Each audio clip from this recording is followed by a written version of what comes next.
Good morning, Homestead friends. I am up early well, not really early, but kind of early this morning, trying to get some a jump start on some canning.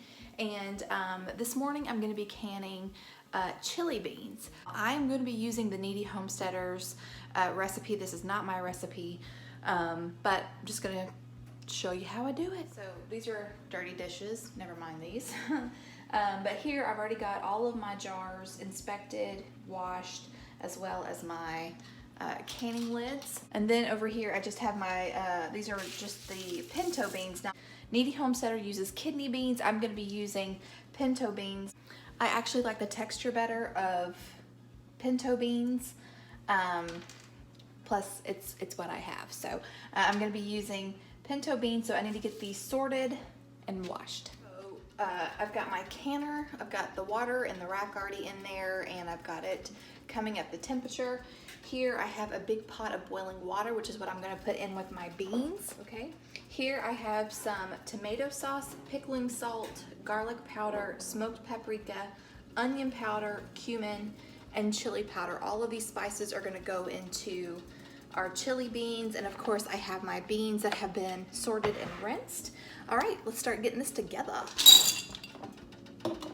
To each jar, we're going to add 1 cup of dry beans, a 1/4 cup of tomato sauce, a 1/2 teaspoon of canning salt, or you can use kosher salt, a 1/2 teaspoon of cumin, a heaping teaspoon of chili powder, a teaspoon of garlic powder, a teaspoon of onion powder, and a teaspoon of smoked paprika. Now we're going to fill the jars with our hot boiling water, leaving 1 inch of headspace. Then I get my debubbler and I stir around the beans and the spices to make sure that there are no air pockets and to make sure that everything is all stirred together.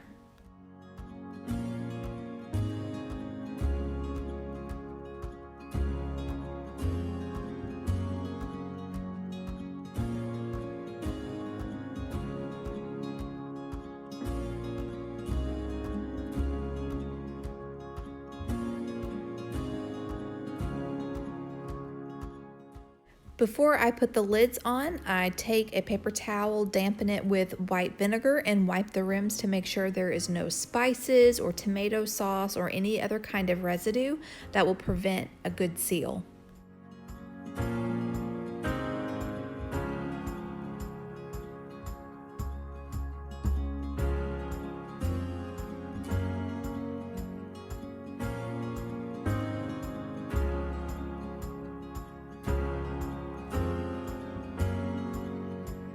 And now it's time to put all of our beautiful jars in our canner.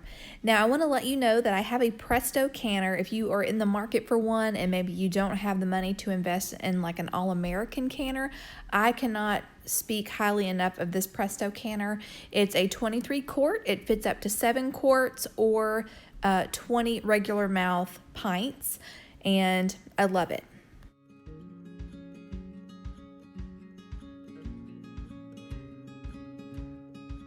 Canner is loaded. I've got the heat cranked up to high. We want this to start steaming. What the steam does is it pushes all of the air out of the canner. So we want it to vent for 10 minutes. After 10 minutes, we're going to put our weight on. When our weight reaches 10, which is what it is for my elevation, then we're going to time it for 90 minutes. So find out what your elevation is. Look up the weight that you need to press your can under, and then you're going to time this for 90 minutes for quarts. If you were doing pints, you would process them for 75 minutes. Okay, so while I'm going to clean up my mess and fix me some breakfast while I wait. So my timer just went off. It's vented for 10 minutes, so I just put the weight. My weight is on, and when this gets up to 10 pounds of pressure, we'll start timing it for 90 minutes. So my jiggler has started jiggling, and I've got my timer set for 90 minutes. Okay, my time is up, so I've moved this to the back burner to let the pressure come down. Then we'll take the pressure weight off and let it hang out for a few minutes, and then I will move the jars over to my towel.